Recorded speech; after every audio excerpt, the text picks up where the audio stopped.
어서 오세요. 어머님? 여긴 어떻게? 평소와 다른 차림새. 하지만 시연은 바로 알아볼 수 있었습니다. 나 좀 숨겨주면 안 되겠니? 눈물을 흘리며 말하는 전 시어머니. 제발.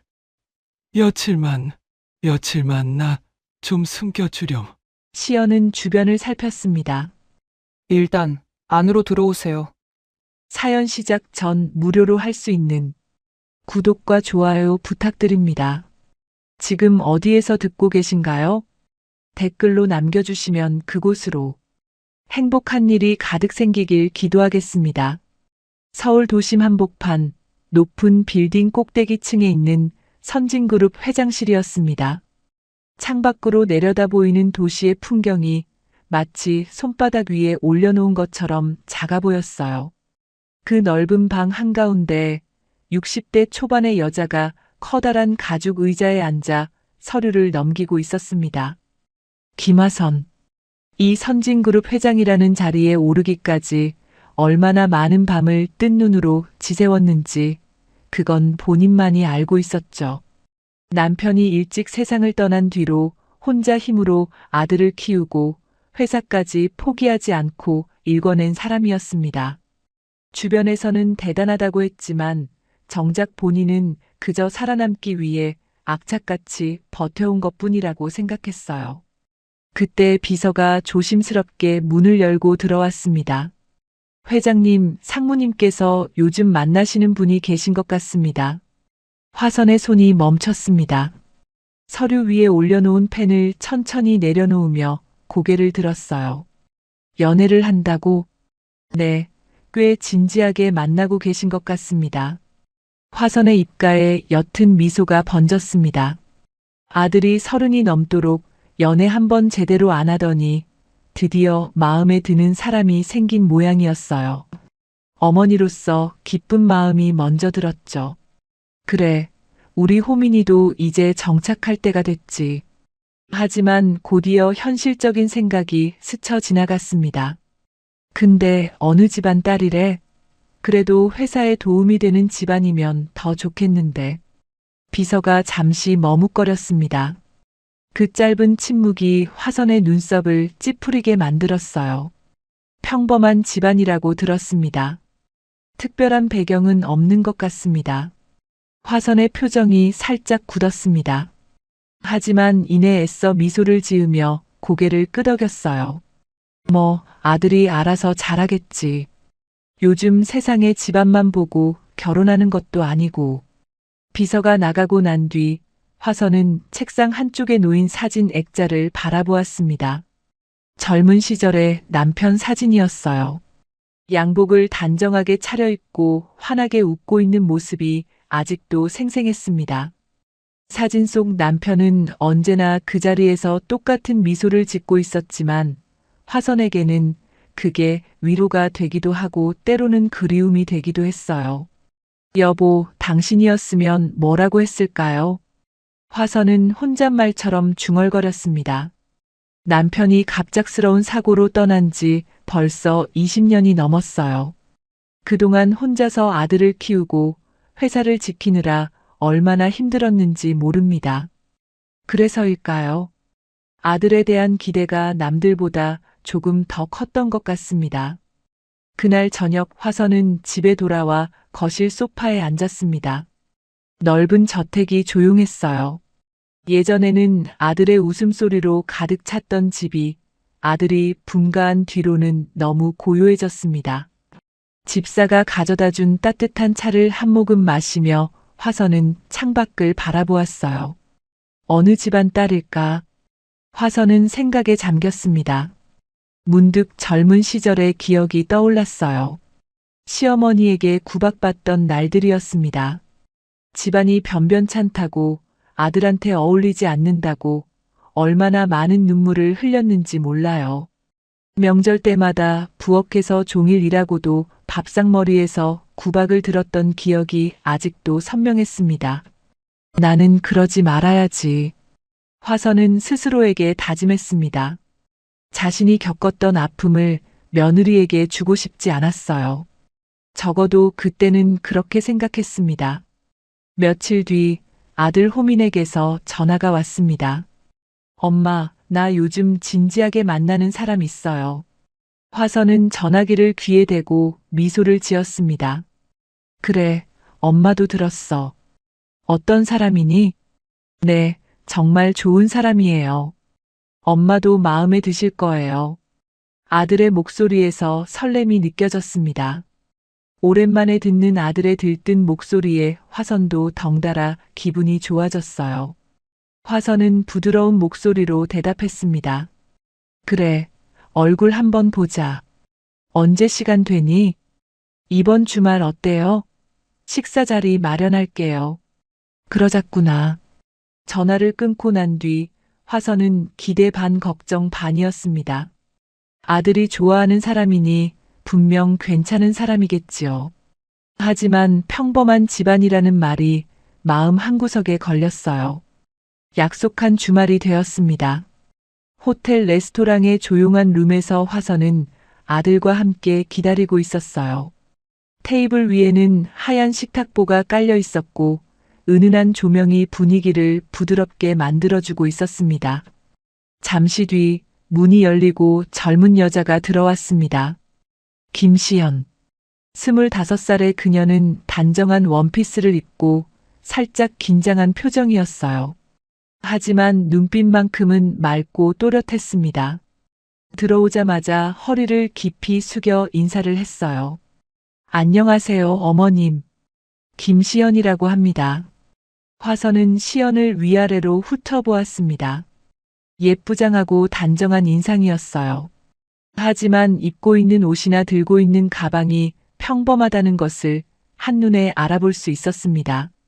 브랜드 로고 하나 없는 깔끔한 가방, 수수한 디자인의 원피스.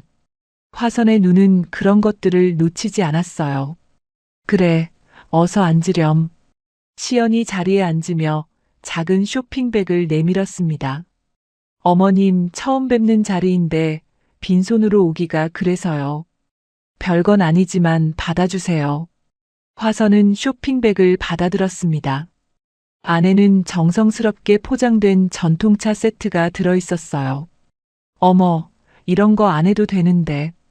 입으로는 그렇게 말했지만 속으로는 다른 생각을 했습니다. 선물치고는 소박했거든요. 물론 마음이 중요한 거지만 화선의 눈에는 그 소박함이 시연의 형편을 말해주는 것 같았습니다. 식사가 시작되었습니다. 화선은 자연스럽게 질문을 던졌어요. 부모님은 뭐 하시니? 아버지는 작은 철물점을 운영하시고 어머니는 가정주부세요. 그렇구나. 형제는? 오빠가 한 명 있어요. 지방에서 회사 다니고 있습니다. 시연은 묻는 말에 성실하게 대답했습니다. 숨기거나 부풀리는 것 없이 솔직했어요. 하지만 대답이 이어질수록 화선의 표정은 미묘하게 굳어갔습니다. 철물점이라, 가정주부라. 화선의 머릿속에서 계산이 돌아가고 있었어요. 호민이 시연의 손을 살며시 잡았습니다. 엄마, 시연이가 많이 긴장했어요. 너무 긴장하지 마. 그 모습을 본 화선은 애써 웃음을 지었습니다. 아들이 저렇게까지 챙기는 걸 보니 정말 마음을 준 모양이었어요. 아들의 눈빛에서 진심이 느껴졌습니다. 그래, 긴장하지 마. 밥이나 맛있게 먹자. 식사가 끝나고 헤어진 뒤 화선은 차 안에서 한숨을 내쉬었습니다. 너무 평범한데. 사실 평범해도 못 미치는 것 같았죠. 집안도 배경도 가진 것도 없어 보였습니다. 물론 착하고 성실해 보이기는 했어요. 긴장하면서도 예의 바르게 대답하는 모습이 나쁘지는 않았습니다. 하지만 재벌가의 며느리로서 감당해야 할 것들을 저 아이가 해낼 수 있을까요? 화선은 걱정이 앞섰습니다. 집에 돌아온 화선은 거실에 앉아 혼잣말을 했습니다. 그 애가 우리 호민이한테 도움이 될 수 있을까? 하지만 그때 현관문이 열리고 아들이 들어왔습니다. 호민은 환한 얼굴로 어머니 옆에 앉았어요. 엄마, 시연이 어땠어요? 괜찮죠? 아들의 얼굴에 가득 찬 기대와 설렘을 보니 화선은 차마 속마음을 말할 수가 없었습니다. 저렇게 행복해하는 아들의 얼굴을 어떻게 실망시킬 수 있겠어요? 그래, 착해 보이더라. 화선은 아들의 손을 가만히 잡았습니다. 아들이 행복하면 그것으로 된 거라고 스스로를 달랬어요. 적어도 그 순간만큼은 그저 아들의 행복을 바라는 평범한 어머니였습니다. 하지만 마음 한구석에 남아있는 걱정은 쉽게 사라지지 않았어요. 그날 이후로 시간이 흘렀습니다. 화선은 아들의 연애를 지켜보면서도 마음 한구석이 편치 않았어요. 시연이 나쁜 아이는 아니었습니다. 착하고 성실하고 아들을 진심으로 좋아하는 것도 보였어요. 하지만 볼수록 마음에 차지 않는 건 어쩔 수 없었습니다. 시연이 저택에 놀러 올 때마다 화선의 눈은 사소한 것들을 놓치지 않았어요. 밥상 차리는 걸 돕겠다고 했을 때 그릇 놓는 위치가 틀렸습니다. 말투도 그랬습니다. 존댓말을 쓰기는 하는데 어딘가 화선이 느끼기엔 격식이 부족해 보였어요. 화선은 그럴 때마다 작은 한숨을 내쉬었습니다. 물론 대놓고 뭐라고 하지는 않았어요. 하지만 그 한숨 소리를 시연이 눈치채지 못했을 리 없었습니다. 어느 날 호민이 어머니를 찾아왔습니다. 엄마, 나 시연이랑 결혼하고 싶어요. 화선은 찻잔을 내려놓으며 아들을 바라보았습니다. 호민아, 결혼은 두 사람만의 문제가 아니야. 집안과 집안이 만나는 거란다. 알아요. 근데 엄마, 나는 시연이 아니면 안 돼요. 아들의 눈빛이 단호했습니다.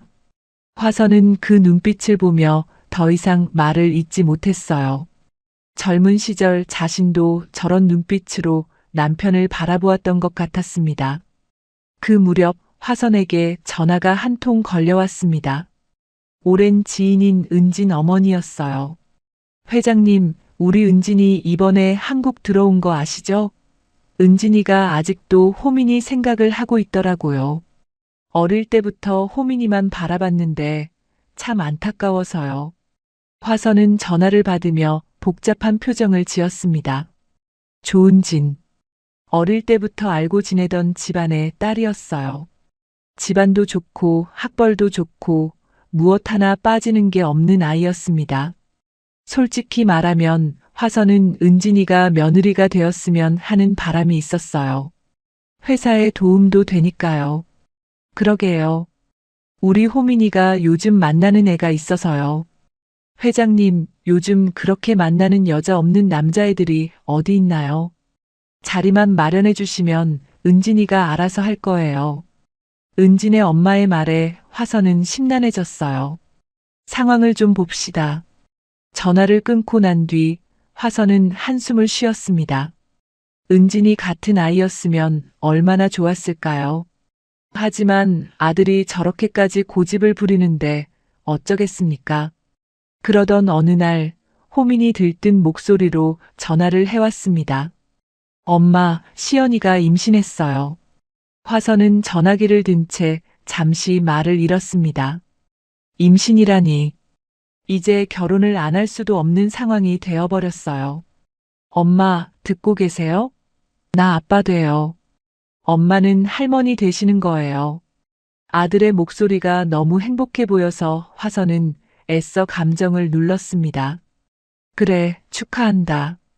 입에서 나온 말과 마음속 생각은 달랐습니다.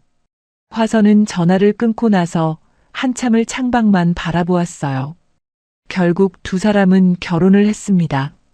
조촐하게 가족들만 모여서 식을 올렸어요. 시연은 웨딩드레스를 입고 수줍게 웃었고 호미는 그런 시연을 세상에서 가장 행복한 표정으로 바라보았습니다. 화선은 그 모습을 지켜보면서도 끝내 진심으로 웃지 못했어요. 결혼 후 시연은 화선이 사는 저택으로 들어왔습니다.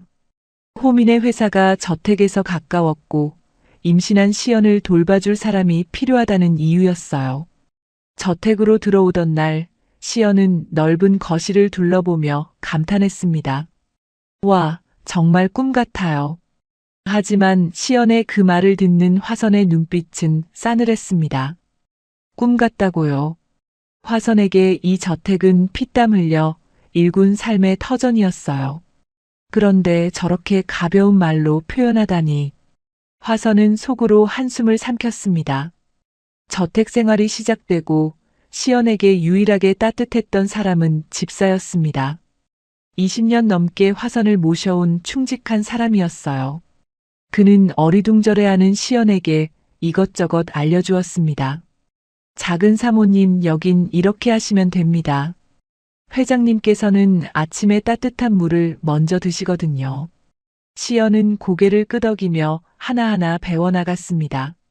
집사의 친절함이 낯선 저택에서 유일한 위안이었어요.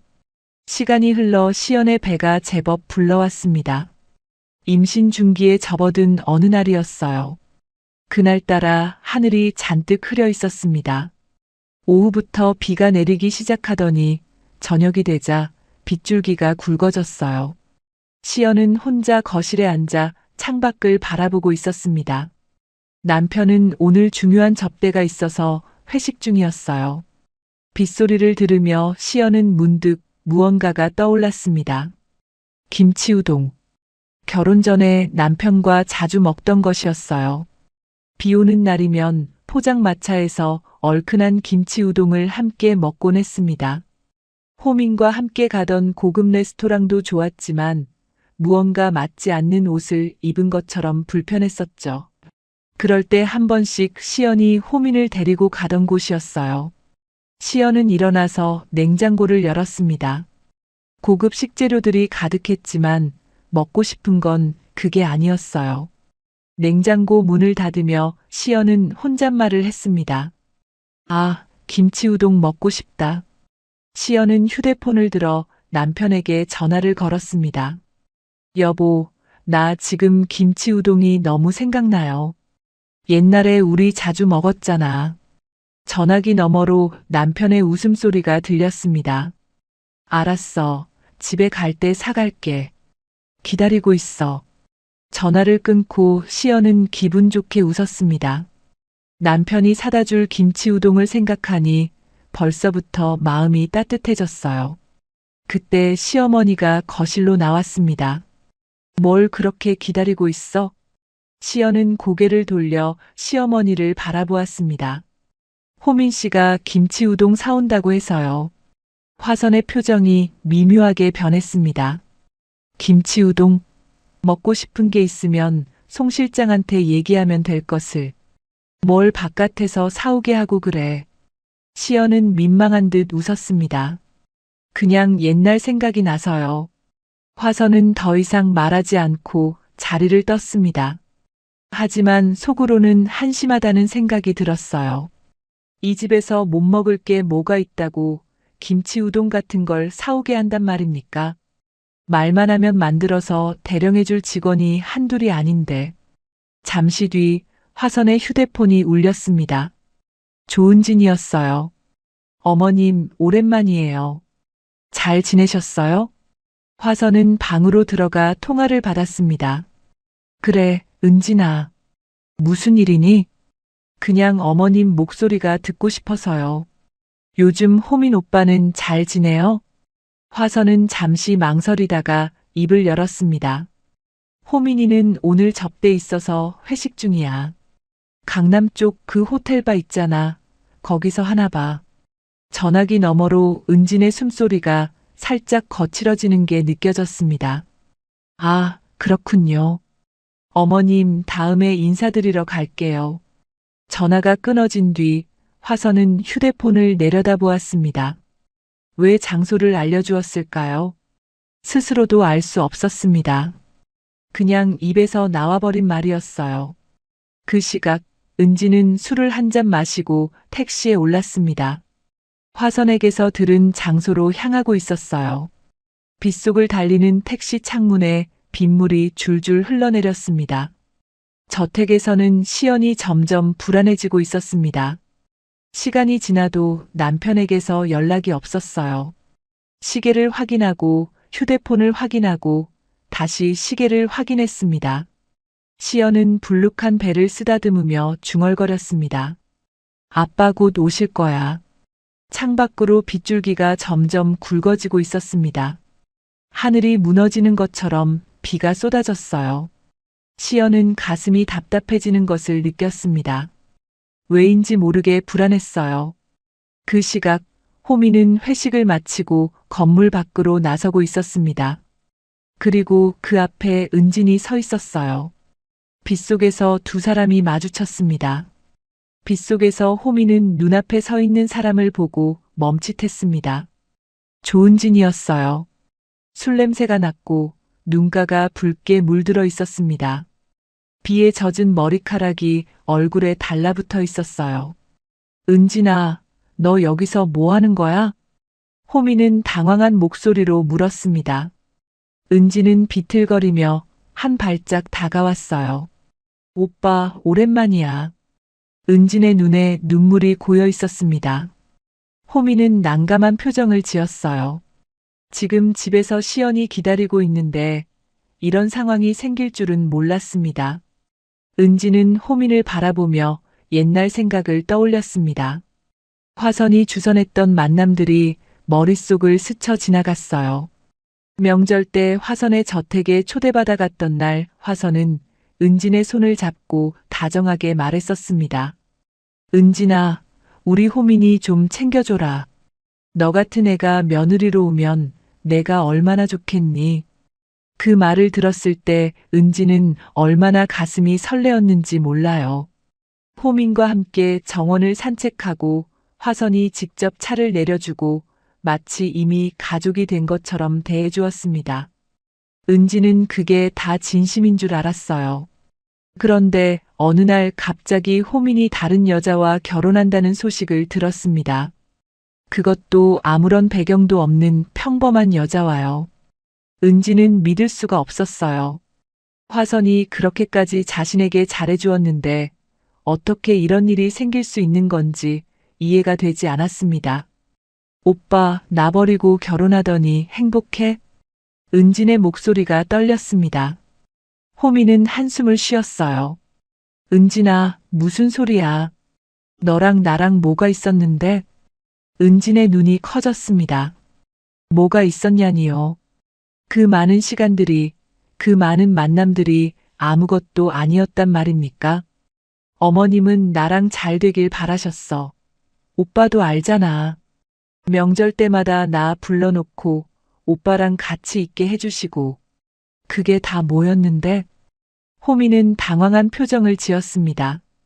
어머니가 은진에게 그런 기대를 품게 했다는 것을 그제야 알았어요. 하지만 호민 자신은 은진을 그런 눈으로 본 적이 없었습니다. 은진아, 나는 처음부터 너한테 여지를 준 적 없어.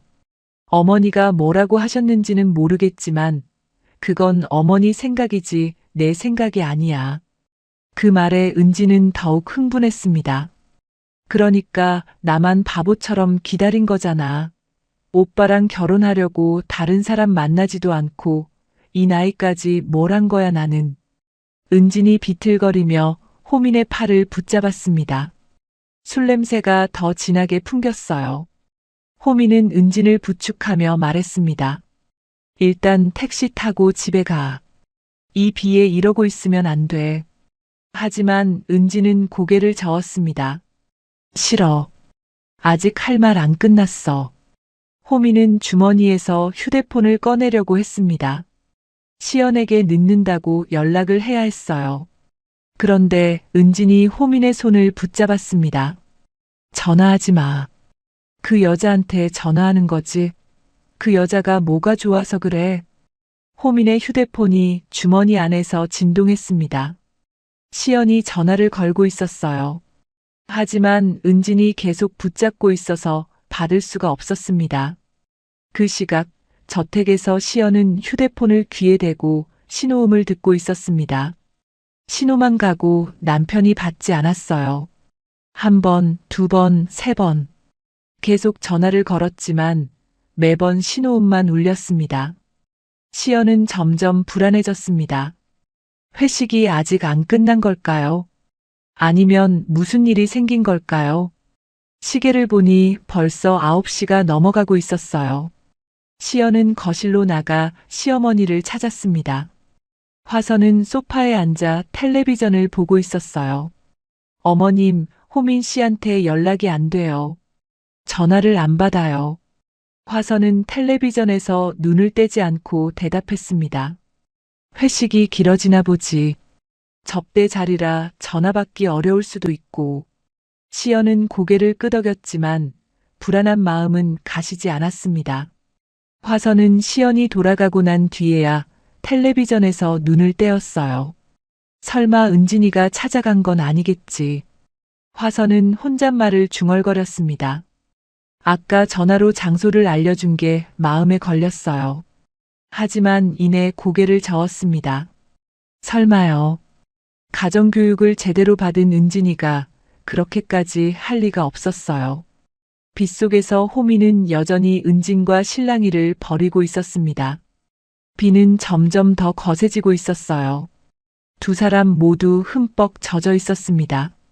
은진아, 제발 택시 타. 감기 걸리겠어. 호민이 손을 들어 지나가는 택시를 세웠습니다.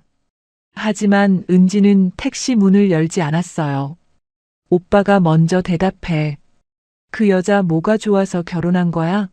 집안도 없고 돈도 없고 가진 거 하나도 없는 여자잖아. 호미는 한숨을 쉬었습니다. 시연이는 착한 사람이야. 나를 있는 그대로 봐주는 사람이고 그게 좋았어. 은진의 눈에서 눈물이 흘러내렸습니다. 빗물인지 눈물인지 구분이 되지 않았어요. 나는 오빠를 있는 그대로 안 봐줬어? 어릴 때부터 오빠만 좋아했는데 그게 부족했어? 호미는 안타까운 표정을 지었습니다. 은진의 마음을 모르는 것은 아니었어요. 하지만 사랑은 억지로 되는 게 아니었습니다. 은진아, 미안해. 근데 나는 너를 그렇게 본 적이 없어. 어릴 때부터 동생 같았어. 그 말에 은진은 주저앉을 것처럼 비틀거렸습니다. 호민이 급하게 부축했어요. 택시 기사가 창문을 열고 소리쳤습니다. 손님, 타실 거예요, 말 거예요? 호민은 은진을 부축해서 택시에 태우려고 했습니다. 하지만 은진이 버텼어요. 싫어, 안 탈 거야. 결국 택시는 그냥 떠나버렸습니다. 호민은 답답한 마음에 하늘을 올려다보았어요. 비가 얼굴에 쏟아졌습니다. 저택에서 시연은 창가에 서서 밖을 바라보고 있었습니다. 비가 너무 많이 내리고 있었어요. 하늘에서 물을 퍼붓는 것 같았습니다. 시연은 다시 휴대폰을 들어 남편에게 전화를 걸었습니다. 또다시 신호음만 울렸어요. 시연은 불룩한 배를 쓰다듬었습니다. 뱃속 아이가 발을 차는 게 느껴졌어요. 아빠가 왜 이렇게 늦으실까? 시연의 목소리가 떨렸습니다. 괜한 걱정인 줄 알면서도 마음이 자꾸만 불안해졌어요. 창밖의 빗소리가 점점 더 크게 들렸습니다. 빗속에서 호미는 결국 은진을 다른 택시에 태우는데 성공했습니다. 은진은 택시에 타면서도 창문 너머로 호민을 바라보았어요. 눈물 젖은 얼굴이었습니다. 오빠, 후회할 거야. 택시가 떠나고 호민은 그제야 휴대폰을 확인했습니다. 시연에게서 부재중 전화가 12통이 와 있었어요. 호민은 급하게 전화를 걸었습니다. 여보, 미안해. 지금 출발할게. 저택에서 시연은 남편의 목소리를 듣고 안도의 한숨을 내쉬었습니다. 하지만 불안한 마음이 완전히 가시지는 않았어요. 무슨 일 있었어요? 아니, 아무것도 아니야. 김치 우동 사가지고 금방 갈게. 기다리고 있어. 전화가 끊어졌습니다. 시연은 휴대폰을 가슴에 안고 창밖을 바라보았어요. 비가 점점 더 세차게 내리고 있었습니다. 하늘이 무너지는 것 같았어요. 전화를 끊고 호미는 빗속에서 잠시 서 있었습니다. 옷이 흠뻑 젖어 있었어요. 은진과의 실랑이에 시간을 너무 많이 썼습니다. 시연이 걱정하고 있을 게 분명했어요. 호미는 급한 마음에 주변을 둘러보았습니다. 원래 가려던 포장마차에 들리려면 시간이 너무 오래 걸릴 것 같았죠. 길 건너편에 포장마차가 보였어요. 빨간 천막 아래로 김이 모락모락 피어오르고 있었습니다. 호미는 그쪽으로 뛰어갔어요. 포장마차 안에는 손님이 몇 명 없었습니다. 비가 너무 많이 와서 장사가 안 되는 모양이었어요. 호미는 젖은 머리카락을 쓸어 넘기며 말했습니다. 김치우동 하나 포장해 주세요. 포장마차 아주머니가 호민을 올려다보았습니다. 어머, 이 비에 흠뻑 젖었네. 잠깐 들어와서 말리고 가지 그래요. 아니요, 집에 기다리는 사람이 있어서요. 빨리 포장해 주시면 감사하겠습니다. 아주머니는 알겠다며 부지런히 움직였습니다. 끓는 물에 면을 넣고 잘 익은 김치를 썰어 넣었어요. 얼큰한 냄새가 포장마차 안에 퍼졌습니다. 호미는 우동이 완성되기를 기다리며 시연 생각을 했습니다. 결혼 전에 둘이 자주 먹던 김치 우동이었어요. 자신이 바빠 만나는 시간이 늦어질 때면 갈 수 있는 곳은 포장마차밖에 없었지만 시연은 항상 행복했습니다. 김치 우동 하나에도 웃음꽃이 피던 시연이었어요. 여기요, 포장됐어요. 아주머니가 비닐봉지에 담아서 건네주었습니다. 호미는 돈을 내고 봉지를 받아들었어요. 따끈따끈한 온기가 손에 전해졌습니다. 감사합니다. 호미는 다시 빗속으로 뛰어나갔습니다. 근처에 세워둔 차까지 뛰어가면서 김치 우동 봉지가 젖지 않도록 품에 안았어요. 시연의 얼굴이 떠올랐습니다. 김치 우동을 받고 기뻐할 시연의 모습이요. 차에 올라탄 호미는 김치 우동 봉지를 조수석에 조심스럽게 내려놓았습니다. 쏟아지면 안 되니까요. 안전벨트를 매고 시동을 걸었어요. 와이퍼가 바쁘게 움직이기 시작했습니다. 호미는 출발하기 전에 시연에게 다시 전화를 걸었습니다. 여보, 나 지금 출발해. 김치 우동도 샀어. 전화기 너머로 시연의 목소리가 들렸습니다. 안도하는 것 같으면서도 어딘가 떨리는 목소리였어요. 정말요? 고마워요. 조심해서 와요. 비가 너무 많이 와서 걱정돼요. 걱정 마. 금방 갈게. 먹을 준비하고 기다리고 있어. 전화를 끊고 호미는 차를 출발시켰습니다. 빗줄기가 워낙 굵어서 앞이 잘 보이지 않았어요. 와이퍼가 아무리 빨리 움직여도 앞 유리에 빗물이 가득 고였습니다. 그 시각 저택에서 시연은 전화를 끊고 부엌으로 갔습니다. 찬장을 열어 그릇 2개를 꺼냈어요. 하나는 남편 것, 하나는 자기 것이었습니다. 젓가락도 나란히 놓았어요. 시연은 그릇을 바라보며 미소를 지었습니다. 김치 우동을 같이 먹을 생각에 벌써부터 기분이 좋았어요. 뱃속 아이한테도 말을 걸었습니다. 아빠가 김치 우동 사오신대. 너도 같이 먹자. 하지만 창밖을 보니 비가 점점 더 세차게 내리고 있었습니다. 시연은 불안한 마음에 다시 창가로 갔어요. 빗소리가 너무 커서 다른 소리가 들리지 않을 정도였습니다. 빗속을 달리던 호미는 라디오를 켰습니다. 음악 대신 뉴스가 흘러나왔어요. 현재 서울 전역에 폭우주의보가 발령되었습니다. 도로 침수 지역이 늘어나고 있으니 운전에 각별히 주의해 주시기 바랍니다. 호미는 라디오를 듣고 창밖을 바라보았습니다. 정말 폭우였어요. 이렇게 비가 많이 오는 밤은 오랜만이었습니다. 호미는 속도를 조금 줄였어요. 하지만 빨리 가고 싶은 마음이 앞섰습니다. 시연이 기다리고 있었으니까요. 호미는 핸들을 꽉 잡고 앞만 보고 달렸어요. 도로 위에 물이 고여 있었습니다. 빗물이 제대로 빠지지 않아서 곳곳에 웅덩이가 생겨 있었어요. 호미는 최대한 조심하며 운전했습니다. 하지만 어두운 밤이었고 빗줄기 때문에 시야가 좁았어요. 저택에서 시연은 계속 시계를 확인했습니다. 남편이 출발했다고 했는데 도착하려면 얼마나 걸릴까요? 시연은 소파에 앉았다가 일어섰다가를 반복했어요. 가만히 앉아 있을 수가 없었습니다. 시연은 다시 창가로 갔습니다. 빗소리가 점점 더 커지는 것 같았어요. 마치 하늘에서 폭포가 쏟아지는 것처럼 비가 내렸습니다. 시연은 가슴이 답답해지는 것을 느꼈어요. 호미는 거의 집 근처까지 왔습니다. 이제 조금만 더 가면 됐어요. 호미는 안도의 한숨을 내쉬었습니다. 조수석에 놓인 김치 우동 봉지가 눈에 들어왔어요. 아직 따뜻할 것 같았습니다. 그때였습니다. 앞쪽 도로에 큰 웅덩이가 보였어요.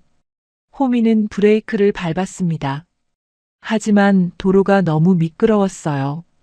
타이어가 물 위를 미끄러지기 시작했습니다. 브레이크가 듣지 않았습니다. 호미는 급하게 핸들을 꺾었어요. 차가 옆으로 미끄러졌습니다. 호미는 정신없이 핸들을 돌렸지만 차는 말을 듣지 않았어요. 미끄러지는 차 안에서 호미는 시연의 얼굴을 떠올렸습니다. 김치 우동을 기다리며 웃고 있을 시연이요. 뱃속에 있는 아기도 생각났어요. 아직 얼굴도 못 본 아기였습니다. 차가 가드레일을 들이받았습니다. 굉음과 함께 차체가 크게 흔들렸어요. 유리창이 깨지는 소리가 났습니다. 호민의 의식이 아득해졌어요. 조수석에 놓여있던 김치 우동 봉지가 바닥으로 떨어졌습니다. 비닐봉지가 찢어지면서 국물이 흘러나왔어요. 빨간 국물이 차 바닥을 적셨습니다. 김치 우동이었습니다. 시연이 그렇게 먹고 싶어 했던 김치 우동이요. 저택에서 시연은 여전히 창밖을 바라보고 있었습니다. 시간이 점점 늦어지고 있었어요.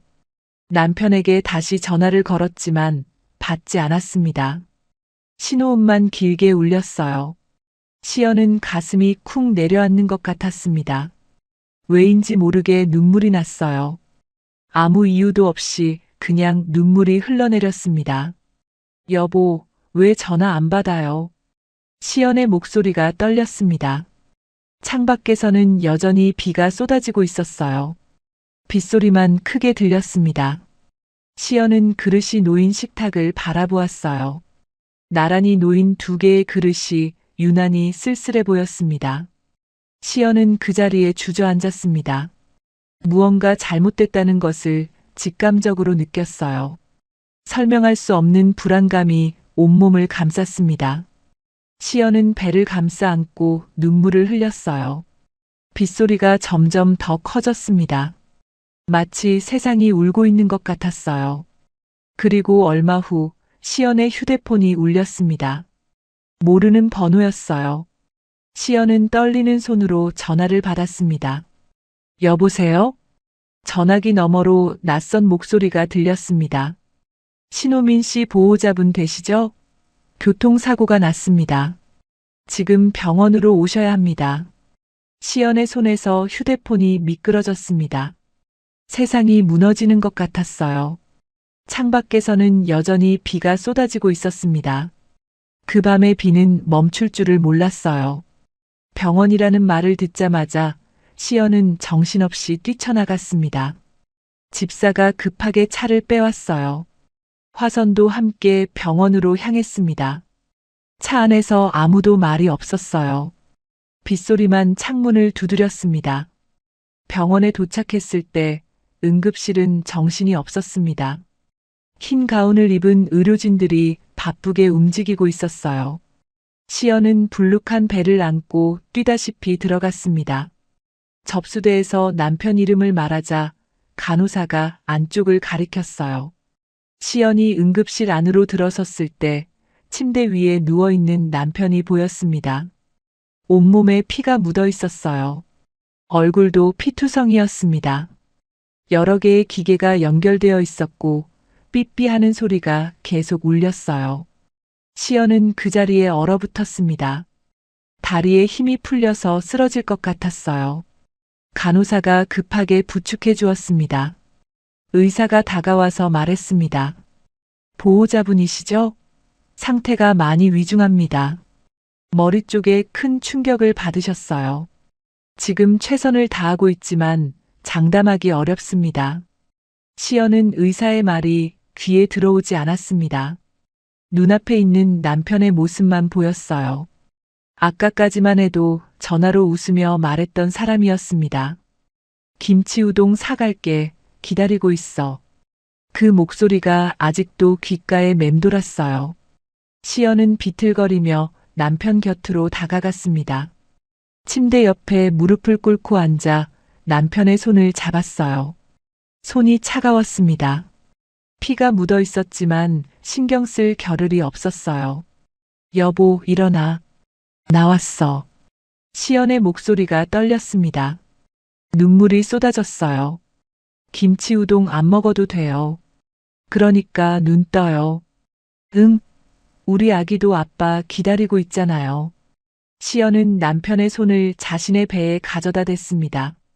뱃속 아이가 발을 찼어요. 마치 아빠를 부르는 것 같았습니다. 느껴져요? 아기가 아빠한테 인사하는 거예요.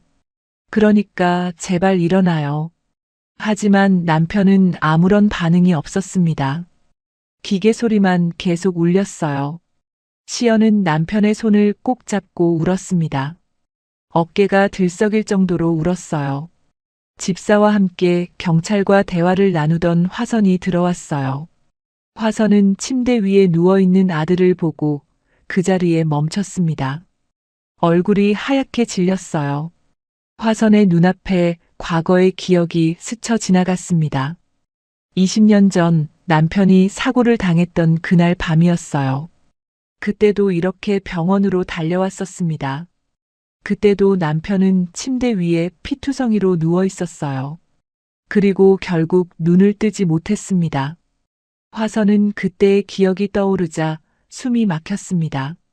또다시 이런 일이 생기다니요. 이번에는 아들이었어요. 하나밖에 없는 아들이 저렇게 누워 있었습니다. 화선은 떨리는 다리로 아들에게 다가갔습니다. 아들의 얼굴을 보자 눈물이 쏟아졌어요. 하지만 그 눈물은 곧 분노로 바뀌었습니다. 화선의 눈이 시연에게 향했습니다. 아들의 손을 잡고 울고 있는 시연이 보였어요. 그 순간 화선의 머릿속에서 무언가가 끊어졌습니다. 너 때문이야. 화선의 목소리가 낮게 깔렸습니다. 시연이 고개를 들었어요. 어머님? 화선이 시연에게 다가갔습니다. 그리고 시연의 어깨를 세게 밀었어요. 시연이 뒤로 비틀거렸습니다. 내가 죽인 거야. 화선의 목소리가 응급실 안에 울렸습니다. 주변에 있던 사람들이 놀라서 쳐다보았어요. 시연은 믿을 수 없다는 표정으로 시어머니를 바라보았습니다. 어머님, 무슨 말씀을? 김치우동. 내가 김치우동 사오라고 했잖아.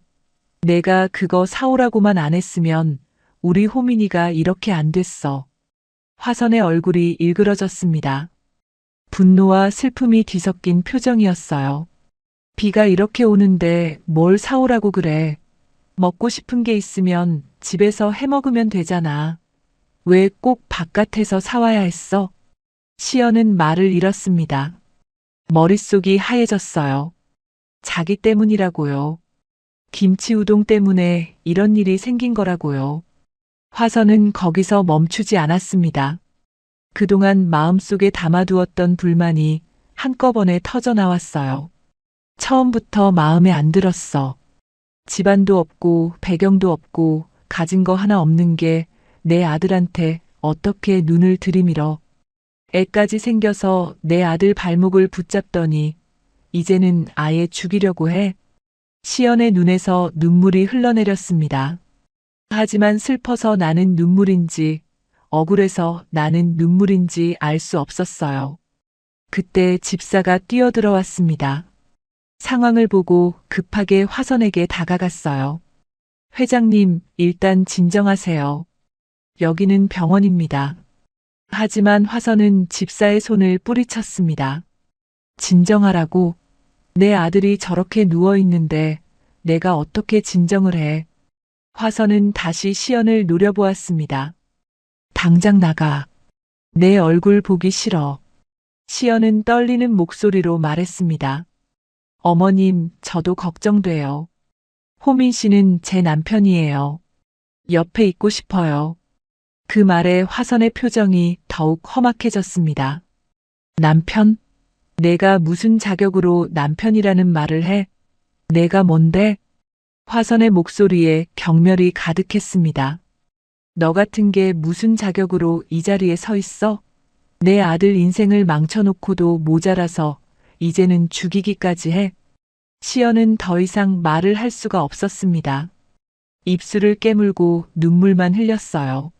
화선의 말 한마디 한마디가 비수처럼 가슴에 꽂혔습니다. 집사가 다시 화선을 말렸습니다. 회장님, 제발요. 작은 사모님 임신 중이십니다. 이러시면 안 됩니다. 화선은 집사를 노려보았습니다. 그 뱃속에 있는 게 정말 호민이 아이인지 어떻게 알아? 처음부터 믿은 적 없어. 시연은 그 말을 듣고 온몸에 힘이 빠졌습니다. 다리가 풀려서 바닥에 주저앉았어요. 배를 감싸 안고 울었습니다. 자신이 무슨 죄를 지었길래 이런 말을 들어야 하는 건지 알 수 없었어요. 응급실 안은 정적에 휩싸였습니다. 기계 소리만 삐삐 울렸어요. 화선은 아들 곁으로 가서 아들의 손을 잡았습니다. 그리고 낮은 목소리로 중얼거렸어요. 호민아, 엄마가 왔어. 눈 떠. 제발 눈 떠. 시연은 바닥에 주저앉은 채 울고 있었습니다. 집사가 조심스럽게 다가와 부축해 주었어요. 시연은 마지막으로 침대 위에 남편을 바라보았습니다. 그리고 응급실 밖으로 나왔어요. 복도 의자에 앉아 시연은 한참을 울었습니다. 하늘이 무너지는 것 같았어요. 남편은 생사를 알 수 없고 시어머니에게는 살인자 취급을 받았습니다. 뱃속 아이만이 유일한 위안이었어요. 시연은 배를 쓰다듬으며 속삭였습니다. 우리 아빠 꼭 깨어나실 거야. 그치? 창밖에서는 여전히 비가 내리고 있었습니다. 그 밤의 비는 참 오래도록 그치지 않았어요. 그날 밤 시연은 병원 복도에서 뜬 눈으로 밤을 새웠습니다. 남편의 상태는 여전히 위중했어요. 의사는 고개를 저으며 지켜봐야 한다고만 했습니다. 시연은 응급실 앞 의자에 앉아 새벽이 올 때까지 기도했어요. 하지만 화선은 시연을 호민 곁에 가지 못하게 했습니다. 병실 문 앞에서 매번 가로막았어요. 시연은 멀리서 유리창 너머로 남편을 바라볼 수밖에 없었습니다. 며칠이 지났습니다. 남편은 여전히 의식을 찾지 못했어요. 화선은 병원에 상주하면서 아들 곁을 지켰습니다. 시연도 병원에 있고 싶었지만 시어머니의 눈초리가 너무 매서웠어요. 결국 시연은 저택으로 돌아올 수밖에 없었습니다. 저택에 돌아온 시연은 남편의 빈 방을 바라보았습니다. 남편의 옷이 그대로 걸려 있었어요. 남편의 향수 냄새가 아직도 났습니다. 시연은 남편의 옷을 껴안고 울었어요. 며칠 후 화선이 저택에 돌아왔습니다. 시연은 거실에서 시어머니를 맞이했어요. 남편의 상태가 궁금했습니다. 어머님, 호민 씨는 어떠세요? 화선은 시연을 차갑게 바라보았습니다. 며칠 동안 병원에서 지새운 탓에 얼굴이 많이 상해 있었어요. 하지만 눈빛은 차가웠습니다. 짐싸. 시연은 처음에 무슨 말인지 이해하지 못했습니다. 네. 짐 싸서 당장 나가라고. 시연의 얼굴이 하얗게 질렸습니다. 화선은 단호한 목소리로 말했어요. 너 같은 년이 이 집에 있을 자격 없어. 당장 꺼져. 시연은 떨리는 목소리로 말했습니다. 어머님, 저 호민 씨 아내예요. 이렇게 쫓아내실 수 없어요. 화선의 눈이 매섭게 빛났습니다. 아내, 내가 무슨 아내야. 내 아들 죽이려고 한 년이 아내라고. 시연은 배를 감싸 안았습니다. 뱃속 아이가 느껴졌어요. 시연은 간절한 목소리로 말했습니다.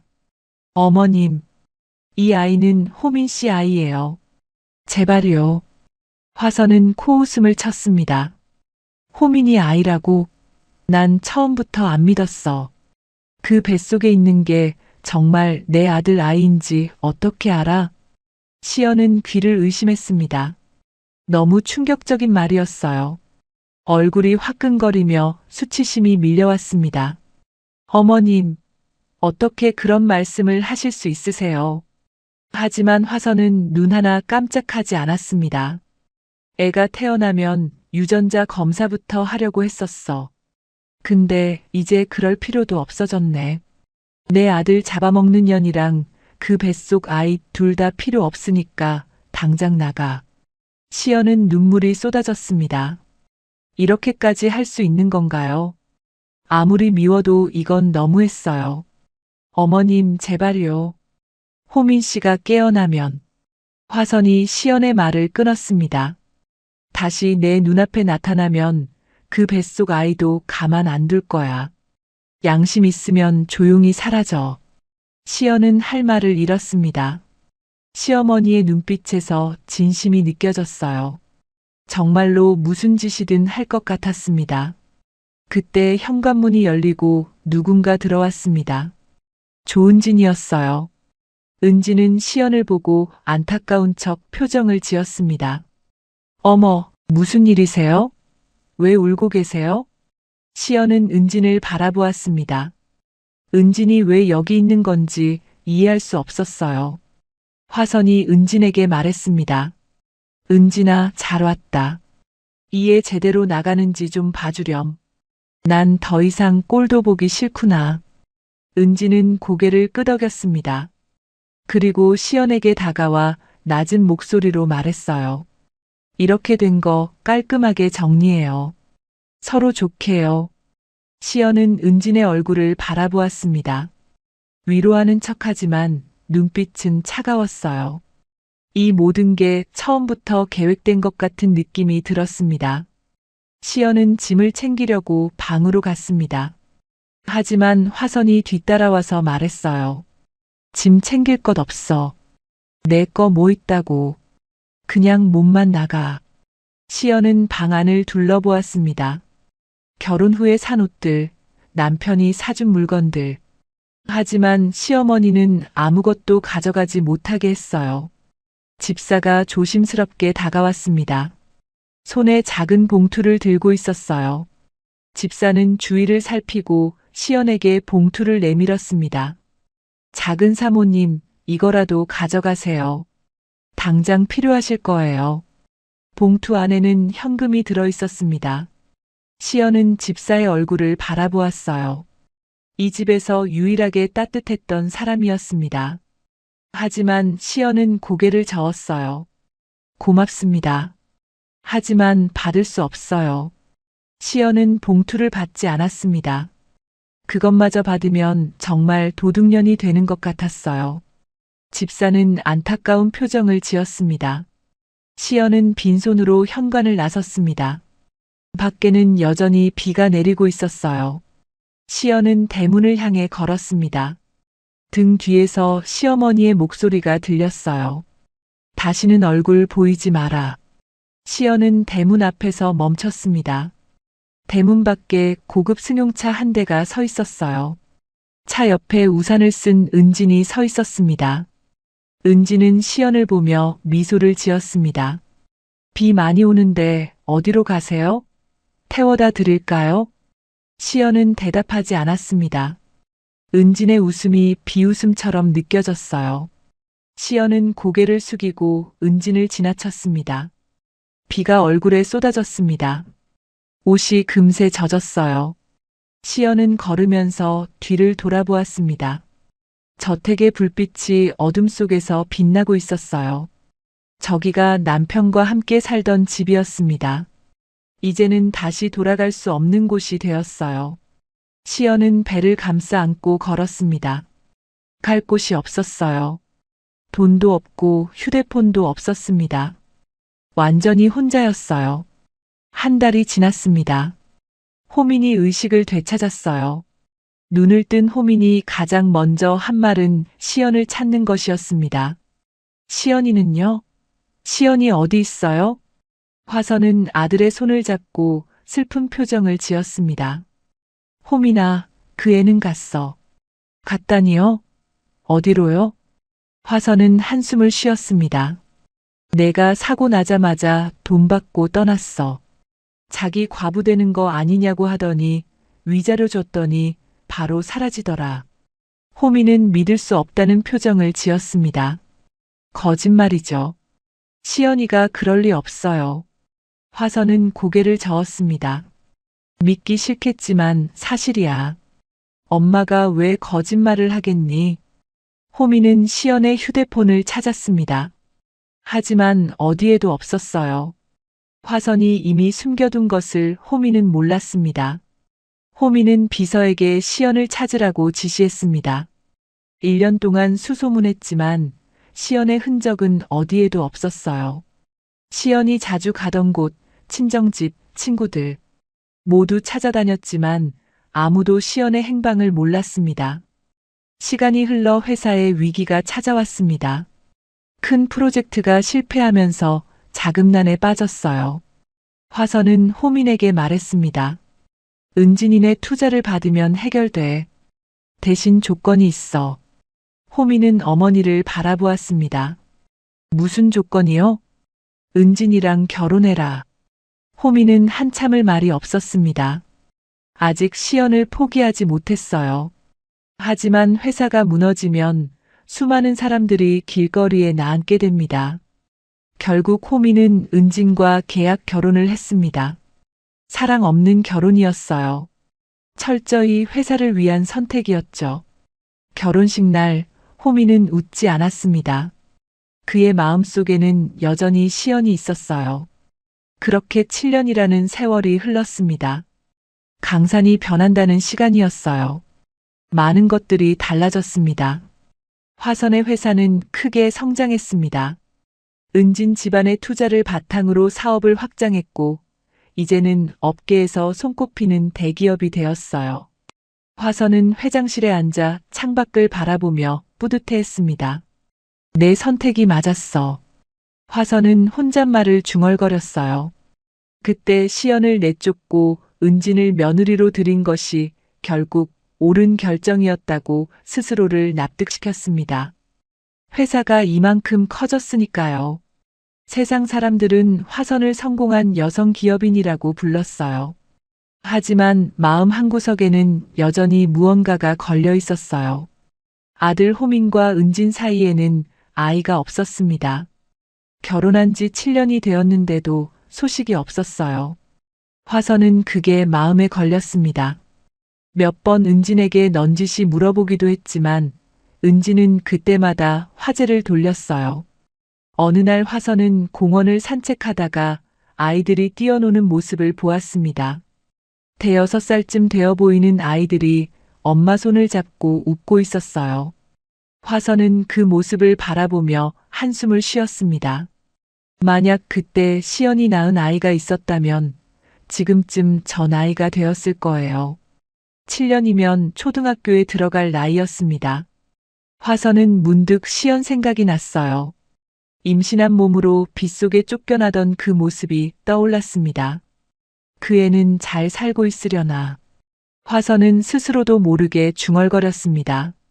그리고 바로 고개를 저었어요. 그의 생각은 하지 말아야 했습니다. 이미 지나간 일이었으니까요. 후회해봤자 소용없는 일이었어요. 저택으로 돌아온 화선을 집사가 맞이했습니다.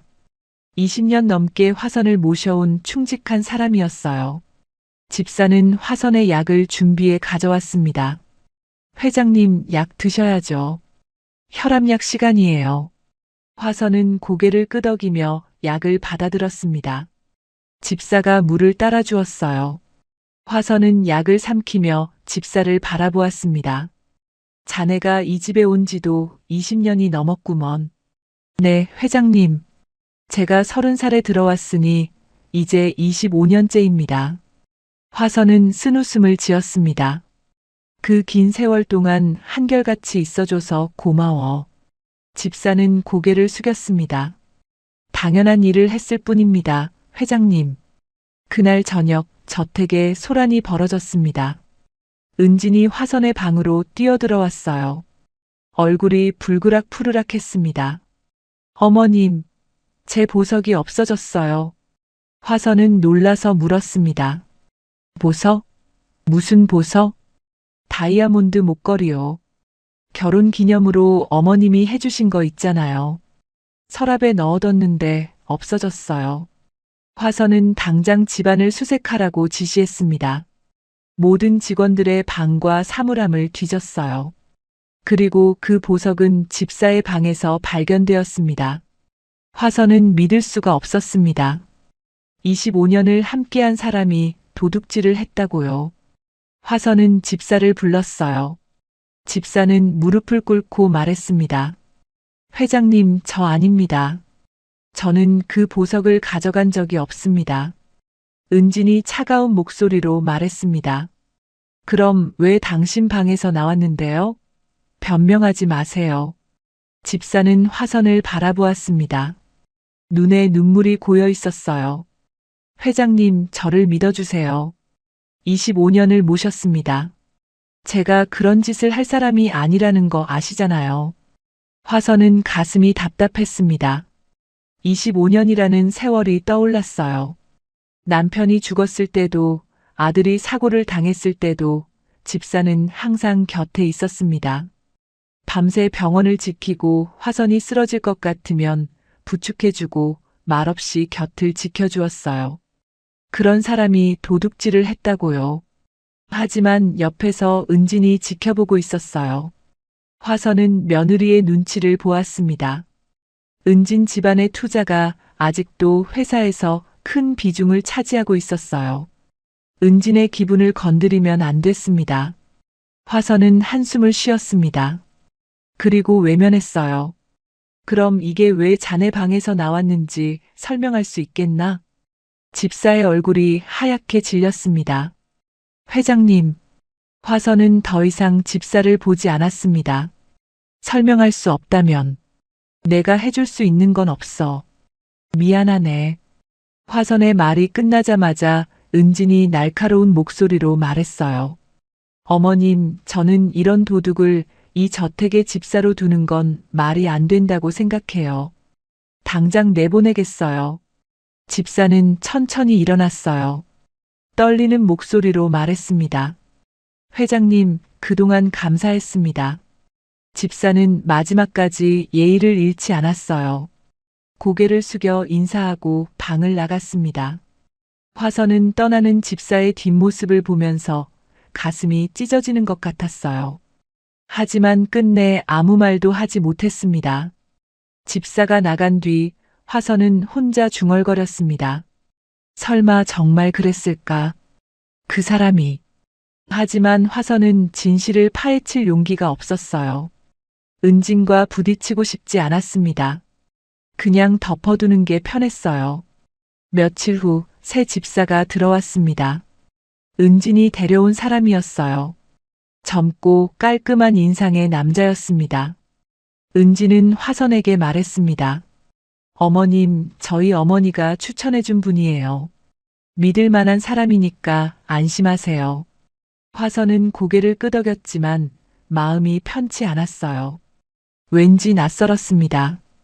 25년을 함께한 사람이 떠나고 갑자기 새 사람이 들어오니 집이 어색하게 느껴졌어요. 새 집사는 일을 잘했습니다. 화선의 일정을 관리하고 약도 챙기고 집안일도 빈틈없이 처리했어요. 하지만 화선은 이상한 느낌을 지울 수 없었습니다. 어느 날 밤 화선은 물을 마시려고 방에서 나왔어요. 복도를 지나는데 서재에서 작은 소리가 들렸습니다. 문이 살짝 열려 있었어요. 화선은 가까이 다가갔습니다. 문틈으로 안을 들여다보았어요. 새 집사가 휴대폰을 들고 누군가와 통화하고 있었습니다. 네, 사모님. 오늘 회장님은 아침에 병원 가셨다가 오후에 회사에 들르셨어요.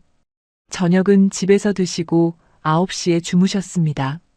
화선은 그 자리에 얼어붙었습니다. 새 집사가 은진에게 자신의 일거수일투족을 보고하고 있었어요. 내일 일정이요? 아침에 미용실 들렀다가 인터뷰하러 가신다고 하셨어요. 네, 알겠습니다. 다른 거 있으면 바로 연락드릴게요. 화선은 조용히 뒤로 물러났습니다. 가슴이 두근거렸어요. 며느리가 자신을 감시하고 있었던 겁니다. 그날 이후로 화선은 불안해졌습니다. 전에는 이 집의 주인으로서 당당했는데 이제는 왠지 눈치를 보게 되었어요. 은진이 거실에 있으면 방에 있고 싶었고 은진이 말을 걸면 조심스럽게 대답하게 되었습니다. 화선은 문득 깨달았어요. 언제부터인가 이 집에서 자신의 자리가 줄어들고 있었습니다. 예전에는 모든 것을 결정하는 사람이 화선이었는데 이제는 은진의 눈치를 보고 있었어요. 권력이 서서히 옮겨가고 있었습니다. 화선은 그것을 알면서도 어쩔 수 없었어요. 은진 집안과의 관계가 회사를 지탱하고 있었으니까요. 화선은 스스로 만든 덫에 갇힌 것 같았습니다. 밤마다 화선은 창밖을 바라보며 생각했어요. 내가 왜 이렇게 됐을까? 이 집은 내가 지은 집인데, 내가 일군 회사인데, 왜 나는 눈치를 봐야 하는 걸까? 하지만 답을 찾을 수 없었습니다. 화선은 그저 한숨만 내쉴 뿐이었어요. 그렇게 불안한 나날이 이어지던 어느 날이었습니다. 화선이 저택 정원을 산책하고 있는데 누군가 담장 너머에서 손짓을 했어요. 자세히 보니 쫓겨났던 전 집사였습니다. 화선은 주위를 살피고 조심스럽게 담장 쪽으로 다가갔어요. 집사의 얼굴이 많이 수척해져 있었습니다. 쫓겨난 뒤로 고생을 많이 한 모양이었어요. 회장님, 잠깐 말씀드릴 게 있어서요. 화선은 담장 너머로 집사를 바라보았습니다. 자네 여긴 어떻게 온 거야? 들키면 어쩌려고. 집사는 주위를 두리번거리며 낮은 목소리로 말했어요. 회장님, 조심하셔야 해요. 위험합니다. 화선은 고개를 갸웃거렸습니다. 무슨 소리야? 뭐가 위험해? 집사가 급하게 말했습니다. 새 집사 있잖아요. 그 사람이 작은 사모님 집에서 보낸 사람이에요. 제가 나와서 알아봤습니다.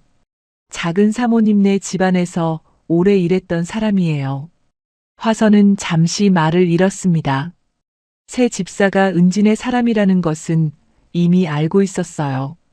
은진이 처음부터 어머니가 추천해준 사람이라고 말했으니까요.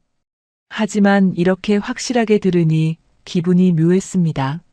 화선은 이내 고개를 저었어요. 그래도 설마 나한테 무슨 짓을 하겠어. 내가 세운 집안인데.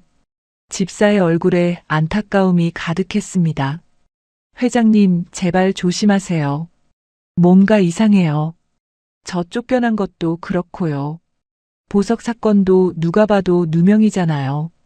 화선은 집사의 손을 가볍게 잡았습니다. 걱정해줘서 고마워. 근데 너무 걱정하지 마. 내가 알아서 할게. 집사는 더 말하고 싶은 게 있는 듯 했지만 저택 쪽에서 인기척이 나자 황급히 사라졌어요. 화선은 담장을 바라보며 잠시 생각에 잠겼습니다. 하지만 곧 고개를 저으며 안으로 들어갔어요. 내가 일군 집안인데 설마 나한테 어쩌겠어.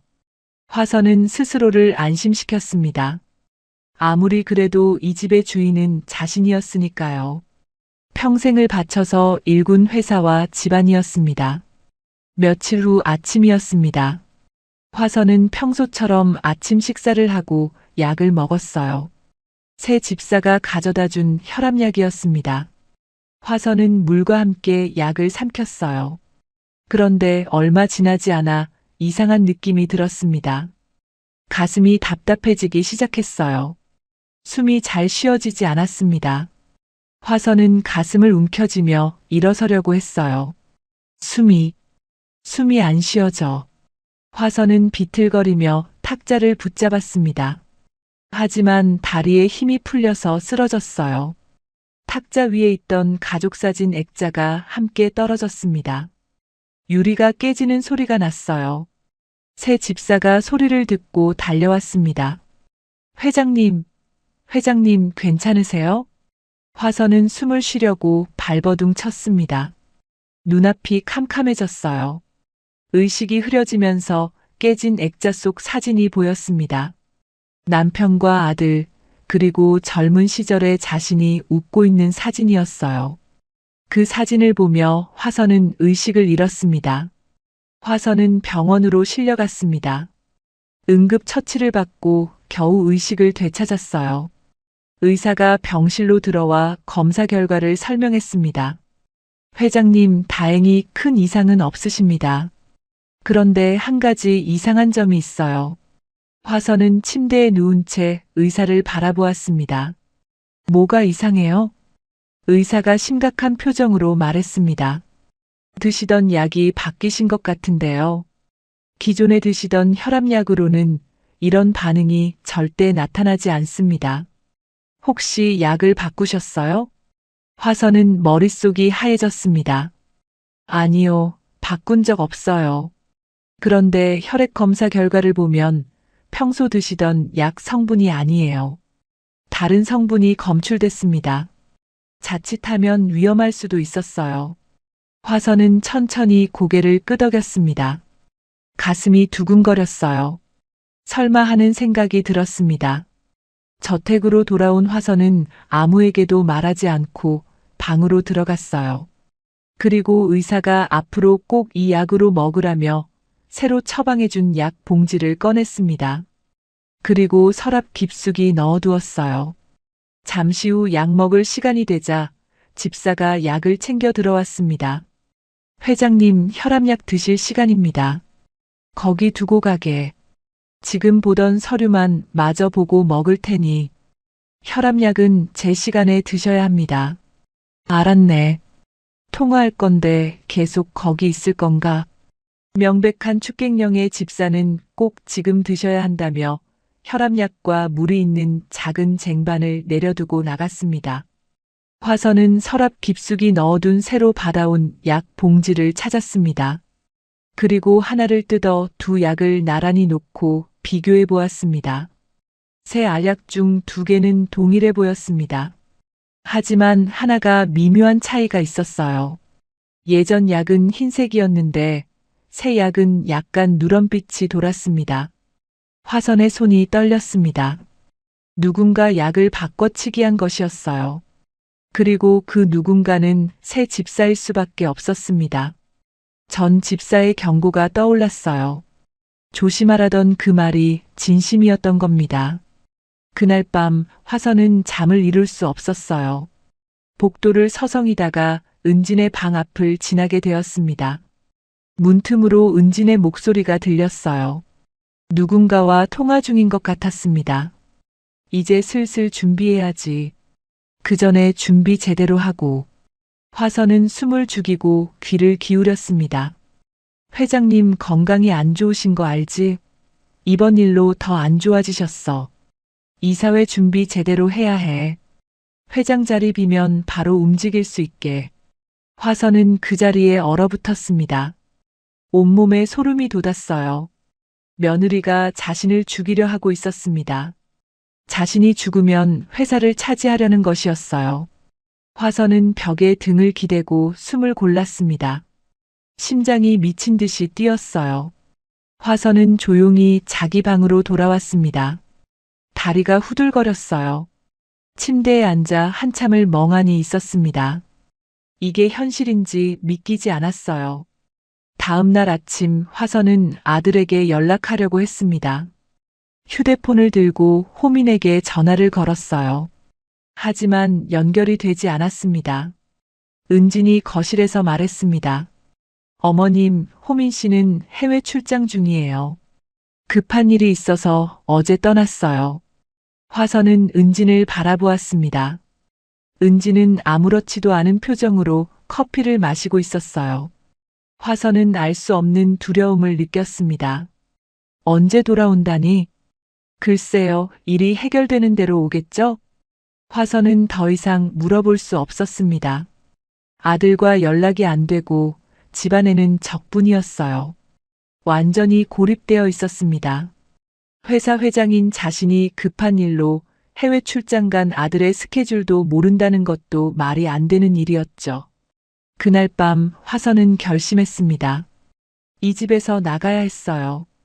더 있다가는 정말 죽을 수도 있었습니다. 약을 바꿔치기 할 정도면 먹는 식사에도 문제가 생길 수 있었으니까요. 새벽 3시였습니다. 화선은 조용히 방을 나와 서재로 갔어요. 서재 구석에 있는 금고를 열었습니다. 안에는 현금과 통장이 있었어요. 화선은 현금 뭉치와 통장 몇 개를 가방에 넣었습니다. 그리고 예전에 집사와 함께 시장 구경을 갔을 때 샀던 옷을 찾아 입었습니다. 화선은 주위를 살피며 현관으로 갔어요. 심장이 터질 것 같았습니다. 신발을 들고 맨발로 걸었어요. 소리가 나지 않도록 조심했습니다. 현관문을 열고 밖으로 나왔습니다. 새벽 공기가 차가웠어요. 화선은 뒤도 돌아보지 않고 걸었습니다. 자신이 평생을 바쳐 일군 집을 뒤로하고 도망치는 것이었어요. 화선은 걸으면서 생각했습니다. 어디로 가야 할까요? 갈 곳이 없었어요. 친척들과는 오래전에 연이 끊어졌고 친구들도 다 떠났습니다. 혼자였어요. 그때 문득 한 사람이 떠올랐습니다. 7년 전 비 오는 밤에 쫓아냈던 사람이었어요. 임신한 몸으로 빈손으로 나갔던 그 사람. 화선은 오래전에 흥신소를 통해 그 사람의 소재를 알아낸 적이 있었습니다. 혹시나 아들과 다시 만날까 하는 마음에 알아봤던 것이었어요. 이럴 때 생각이 날 줄은 몰랐지만요. 화선은 발걸음을 옮겼습니다. 갈 곳은 그곳밖에 없었어요. 자신이 쫓아냈던 사람에게 도움을 구하러 가는 것이었습니다. 얼마나 비참한 일인지 알고 있었어요. 하지만 다른 선택지가 없었습니다. 화선은 한참을 걸었습니다. 새벽에 집을 나와 택시를 타고 버스를 갈아타고 또 걸었어요. 해가 뜨고 나서야 목적지 근처에 도착했습니다. 상가 건물들이 늘어선 골목이었어요. 화선이 평소에 다니던 곳과는 전혀 다른 풍경이었습니다. 화선은 초라한 모습이었어요. 눈에 띄지 않게 챙겨 입은 시장에서 산 옷들. 평소 같았으면 절대 이런 모습으로 밖에 나오지 않았을 거예요. 머리도 흐트러져 있었고 화장기 없는 얼굴이 나이를 더 들어 보이게 했습니다. 화선은 골목을 걸으며 간판을 찾았습니다. 흥신소에서 받았던 주소가 맞는지 확인하면서요. 그리고 작은 가게 앞에서 멈췄어요. 우리 손만두. 빨간 글씨로 쓰인 간판이 보였습니다. 작은 가게였어요. 앞에는 만두찜기가 놓여 있었고 김이 모락모락 피어오르고 있었습니다. 화선은 그 자리에 서서 한참을 망설였어요. 발이 떨어지지 않았습니다. 7년 전 그날 밤이 떠올랐어요. 비 오는 밤에 시연을 쫓아내던 자신의 모습이요. 임신한 몸으로 빗속에 서 있던 시연의 얼굴이 생생했습니다. 당장 나가. 그때 자신이 했던 말이 귓가에 맴돌았어요. 화선은 눈을 감았습니다. 그리고 다시 눈을 떴어요. 가게 안을 들여다보았습니다. 만두찜기 앞에서 일하고 있는 여자가 보였어요. 시연이었습니다. 7년이 지났지만 한눈에 알아볼 수 있었어요. 얼굴이 조금 야위었지만 예전 그 모습 그대로였습니다. 손놀림이 빠르고 능숙했어요. 고생을 많이 한 것 같았습니다. 그리고 시연 옆에 아이가 있었어요. 대여섯 살쯤 되어 보이는 여자아이였습니다. 아이는 작은 손으로 만두를 포장하는 것을 돕고 있었어요. 엄마를 돕는 모습이 기특해 보였습니다. 아이가 고개를 들었습니다. 가게 앞에 서 있는 화선을 보았어요. 어서 오세요.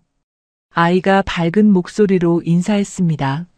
시연도 고개를 들었어요. 그리고 화선을 보았습니다. 몇 초간 침묵이 흘렀어요. 시연의 표정이 굳어졌습니다. 믿을 수 없다는 듯이 화선을 바라보았어요. 어머님, 여긴 어떻게?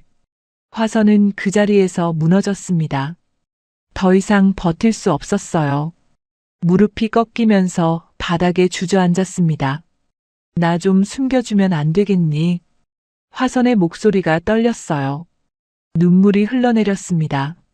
제발, 며칠만 나 좀 숨겨주렴. 시연은 눈앞의 광경을 믿을 수 없었습니다. 7년 전 자신을 쫓아내던 그 당당하던 사람이 지금 자기 앞에 무릎을 꿇고 있었어요. 초라한 옷차림에 눈물 젖은 얼굴로요. 그때 자신을 내려다보던 차가운 눈빛은 온데간데 없었습니다. 시연은 잠시 흔들렸습니다. 하지만 곧 표정을 굳혔어요. 7년 동안 겪었던 고통이 떠올랐기 때문이었습니다. 그래도 사람이 저렇게 무너져 있는 것을 그냥 지나칠 수는 없었어요. 시연은 화선을 부축해서 일으켰습니다. 일단 안으로 들어오세요. 시연은 화선을 가게 안쪽 방으로 데려갔어요.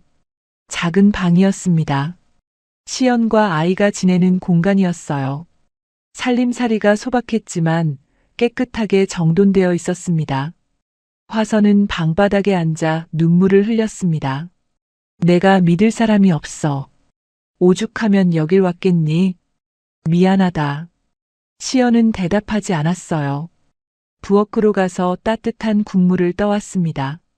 말없이 화선 앞에 내려놓았어요. 무슨 일인지 알고 싶지 않아요. 일단 잠시 여기 계세요. 시연은 그 말만 하고 방을 나갔습니다. 다시 가게로 나가 일을 시작했어요. 손님이 오면 만두를 팔아야 했으니까요. 얼마 후 가게 앞에 차 한 대가 멈췄습니다. 차에서 남자가 내렸어요. 시연은 그 남자를 보고 멈칫했습니다. 호민이었어요. 당신은 왜 여기에? 시연의 목소리가 떨렸습니다. 호민은 시연을 바라보았어요. 7년 만에 마주하는 얼굴이었습니다. 미안해. 곤란하게 하려던 거 아니야. 어머니 모시고 가려고. 시연은 이해가 되지 않았어요. 여기를 어떻게 알았어요? 호미는 잠시 망설이다가 대답했습니다. 몇 년 전부터 알고 있었어. 시연은 놀라서 호민을 바라보았어요. 호민의 눈가가 붉어져 있었습니다. 처음에 여길 찾았을 때 내가 아이랑 같이 있는 걸 봤어. 그런데 아이가 너무 어려 보여서 나이를 계산해 보니까 내 아이가 아닐 것 같았어. 호미는 힘겹게 말을 이었어요. 다른 사람이랑 새 가정을 꾸린 줄 알았어. 그래서 방해하면 안 될 것 같아서 그냥 멀리서만 봤어. 가끔 이 근처 지나가면서 차 안에서 너랑 아이 보면서 울었어. 시연은 말을 잃었습니다. 호민이 몇 년 전부터 자신의 위치를 알고 있었다니요. 그때 안쪽 방에서 화선이 나왔습니다. 아들의 목소리를 들은 모양이었어요. 화선, 호민, 시연. 세 사람이 마주 섰습니다. 긴 침묵이 흘렀어요. 화선의 눈이 아이에게 갔습니다. 만두 포장을 하다가 멈추고 이쪽을 바라보는 아이였어요. 화선은 아이의 얼굴을 자세히 보았습니다. 호민이 어릴 때 모습과 닮아 있었어요. 눈매가 특히 그랬습니다. 화선은 가슴이 덜컥 내려앉았어요. 호민도 아이를 보았습니다. 그리고 시연에게 물었어요. 저 아이가 설마. 시연은 대답하지 않았습니다. 우리야 방 안에 들어가 있어. 도리어 우리를 그들의 눈을 피해 방으로 보내버렸죠. 그 침묵과 시연의 행동이 곧 대답이었어요. 호민이 어머니를 바라보았습니다. 어머니가 시연이한테 그랬어요? 어머니가 쫓아낸 거예요? 화선은 고개를 떨구었습니다. 더 이상 숨길 수 없었어요. 시연이가 돈 받고 떠났다고 했잖아요. 그게 다 거짓말이었어요? 화선은 대답하지 못했습니다. 호민의 얼굴이 일그러졌어요. 어떻게 그럴 수 있어요? 어떻게? 화선이 오열했습니다. 무릎이 꺾이면서 시연 앞에 다시 무릎을 꿇었어요. 미안하다, 얘야. 내가 정말 미안해. 시연은 화선을 내려다보았습니다. 이러지 마세요. 시연은 화선을 일으켜 세웠어요. 화선이 시연의 손을 붙잡았습니다. 우리 다시 잘 지내보면 안 되겠니? 이제 와서 이러면 안 된다는 거 알아. 하지만 내가 정말 너무 후회했어. 시연은 화선의 손을 가만히 떼어냈습니다. 저는 사람으로서 곤란해 보이셔서 도와드리려던 거예요. 용서해서 도와드린 거 아니에요. 아드님 오셨으니 이제 돌아가세요. 화선의 얼굴이 일그러졌어요. 정말 안 되겠니? 시연의 눈에 눈물이 고였습니다. 7년 동안 전 매일 밤 그날을 꿨어요. 비 오는 밤에 쫓겨나던 그날을요. 그게 얼마나 무서웠는지 아세요? 화선은 아무 말도 할 수 없었습니다. 그때 문틈으로 아이의 얼굴이 보였어요. 아이가 안을 들여다보고 있었습니다. 엄마, 왜 울어? 시연은 급히 눈물을 닦았어요. 그리고 아이에게 다가갔습니다. 아무것도 아니야. 손님들 가실 거야. 화선은 아이를 바라보았습니다. 자신의 손녀였어요. 7년 동안 보지 못했던 손녀가 저기 서 있었습니다. 화선의 눈에서 다시 눈물이 흘러내렸어요. 그날 이후 호미는 움직이기 시작했습니다. 시연이 다른 가정을 꾸린 게 아니고 자신의 아이와 함께 있다니 더 이상 머뭇거릴 시간이 없었어요. 가장 먼저 한 일은 은진과 마주 앉는 것이었어요. 호미는 저택 거실에서 은진을 기다렸습니다. 은진이 들어오자 호미는 차갑게 말했어요. 알고 있었어. 어머니 약 바꾼 것도 회사 돈 빼돌린 것도. 은진의 얼굴이 굳어졌습니다. 무슨 소리야? 갑자기 왜 이래? 호미는 테이블 위에 서류 뭉치를 내려놓았어요. 증거 다 있어. 서로 시끄럽게 법정 싸움 가지 말고 조용히 정리하자. 은지는 서류를 보더니 표정이 변했습니다. 하지만 곧 비웃음을 지었어요. 후회할 거야. 나 버리고 그 여자한테 가려는 거지. 내가 그렇게 둘 줄 알아? 호미는 표정 하나 바꾸지 않았습니다. 아무런 책임도 죄도 묻지 않을 테니 조용히 사인하고 나가. 이게 마지막 기회야. 은지는 한참을 호민을 노려보았어요. 하지만 결국 펜을 들었습니다. 이혼 서류에 사인하는 손이 떨렸어요. 은진이 떠난 뒤 호민은 회사 정리에 들어갔습니다. 은진 측 사람들을 하나씩 내보내고 빼돌린 자금을 회수했어요. 시간이 걸렸지만 회사는 천천히 제자리를 찾아갔습니다. 그리고 호미는 한 사람을 불렀어요. 억울하게 쫓겨났던 전 집사였습니다. 다시 돌아와 주시겠습니까? 집사는 호민의 말에 눈물을 글썽였어요. 감사합니다. 집사가 돌아오던 날 화선은 방에서 나오지 않았습니다. 집사를 볼 면목이 없었어요. 자신이 믿어주지 않아서 쫓겨났던 사람이었으니까요. 화선은 그 뒤로 완전히 무너졌습니다. 회장 자리에서도 물러났어요. 회사 일은 호민에게 모두 맡기고 저택 안에서만 지냈습니다. 밖에 나가지 않았어요. 사람들을 만나지도 않았습니다. 하지만 화선은 가끔 몰래 외출을 했어요. 목적지는 항상 같았습니다. 시연의 만두가게 근처였어요. 화선은 가게가 보이는 곳에 서서 멀리서 지켜보았습니다. 시연이 만두를 만드는 모습, 아이가 뛰어다니는 모습을요. 손녀의 이름이 우리라는 것도 알게 되었어요. 가게 앞을 지나는 사람들이 아이를 부르는 소리를 들었거든요. 화선은 그 이름을 마음속으로 몇 번이고 되뇌었습니다. 우리. 호민도 시연을 찾아갔습니다. 시연은 호민을 보고도 표정이 굳어 있었어요. 전 돌아가지 않아요. 그만 찾아오세요. 시연의 목소리는 단호했습니다. 호민은 고개를 끄덕였어요. 알아. 강요하지 않을게. 호미는 잠시 망설이다가 말했습니다. 기다릴게. 평생이라도. 손님으로 가게 오는 건 괜찮지? 시연은 호민을 바라보았어요. 그리고 한참 뒤에 대답했습니다. 그건 뭐, 괜찮을 것 같네요. 그날 이후로 호민은 가끔 만두 가게에 들렀습니다. 만두를 사가기도 하고 그냥 시연과 우리를 보고 가기도 했어요. 처음에는 어색했지만 조금씩 자연스러워졌습니다. 며칠 후 우리의 생일이었습니다. 시연은 아침부터 케이크를 준비했어요. 크지 않은 소박한 케이크였습니다. 딸기를 올리고 초를 꽂았어요. 우리는 엄마 옆에서 신이 나 있었습니다. 엄마, 오늘 내 생일이지? 응, 우리 생일이지. 시연은 웃으며 아이의 머리를 쓰다듬었어요. 저녁이 되었습니다. 가게 문을 닫고 시연과 우리는 작은 방에 마주 앉았어요.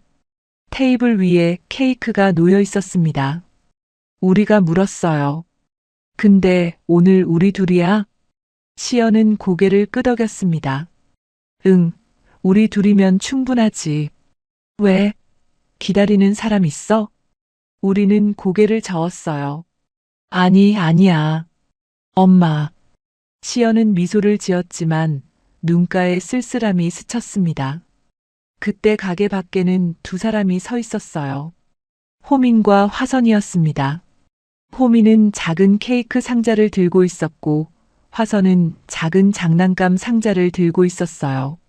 화선은 그 장난감을 고르느라 가게를 몇 번이나 돌아다녔습니다. 뭘 좋아할지 몰라서 몇 번이나 바꿔 샀어요. 화선이 발걸음을 멈추며 말했습니다. 그냥 가자. 호민이 어머니를 바라보았어요. 왜요? 내가 있으면 불편할 거야.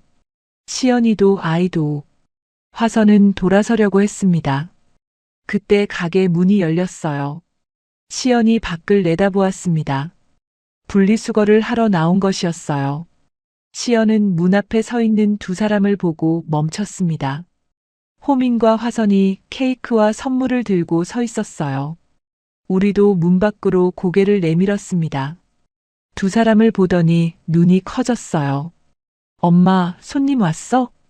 시연은 대답하지 못했습니다. 우리가 선물 상자를 보고 물었어요. 우와, 우리 생일이라서 선물 사오신 거예요? 아이의 순수한 질문에 시연은 뭐라고 대답해야 할지 몰랐어요. 화선이 아이를 바라보았습니다. 손녀가 자신을 올려다보고 있었어요. 시연은 잠깐 고민했습니다. 그리고 한 발짝 옆으로 비켜섰어요. 들어오세요. 화선은 믿을 수 없다는 표정을 지었습니다. 오늘은 우리 생일이니까요. 시연의 목소리는 여전히 차분했어요. 완전히 받아들인 것은 아니었습니다. 하지만 오늘 하루만큼은 괜찮을 것 같았어요. 네 사람이 작은 방에 모였습니다. 어색한 공기가 흘렀어요. 아무도 먼저 말을 꺼내지 못했습니다. 화선이 떨리는 손으로 장난감 상자를 우리에게 건넸어요. 이거 내 거야. 생일 축하해. 우리는 상자를 받아들었습니다. 포장을 뜯으니 예쁜 인형이 들어 있었어요. 우리의 얼굴이 환하게 밝아졌습니다. 우와, 예쁘다. 고맙습니다, 할머니. 할머니. 그 말을 듣는 순간 화선의 눈에 눈물이 고였어요. 입술을 깨물며 참으려고 했지만 눈물이 볼을 타고 흘러내렸습니다. 시연이 케이크에 초를 켰어요. 작은 불꽃이 방 안을 환하게 밝혔습니다. 우리야, 소원 빌어. 우리는 두 손을 모으고 눈을 감았어요. 무슨 소원을 비는지 아무도 몰랐습니다. 아이가 눈을 뜨고 후 하고 촛불을 껐어요. 그 순간 네 사람이 처음으로 한 공간에 함께 있었습니다. 화선과 호민, 시연과 우리. 어색했지만 그래도 함께였어요. 화선은 눈물을 참으며 손녀를 바라보았습니다. 호민은 시연을 바라보았어요. 시연은 우리를 바라보다가 살짝 미소를 지었습니다. 하지만 곧 그 미소를 거두었어요. 아직은 아니라는 듯이요. 완전한 화해는 이루어지지 않았습니다. 하지만 완전한 단절도 아니었어요. 어쩌면 이것이 시작일 수도 있었습니다. 아주 느리고 아주 조심스러운 시작이요. 밤이 깊어졌습니다. 만두가게의 불빛이 골목을 환하게 비추었어요. 창문 너머로 네 개의 그림자가 보였습니다. 오랜 시간 떨어져 있던 사람들이 한 공간에 모여 있었어요. 앞으로 어떻게 될지는 아무도 몰랐습니다. 하지만 오늘 밤만큼은 함께였어요. 그것만으로도 충분했습니다. 앞으로 시연이 어떠한 선택을 할지는 스스로만 알고 있겠죠. 부디 모두에게 행복한 선택이 되길 바라며 오늘 이야기 마무리하겠습니다. 오늘도 함께 해주셔서 고맙습니다. 행복하고 건강하세요.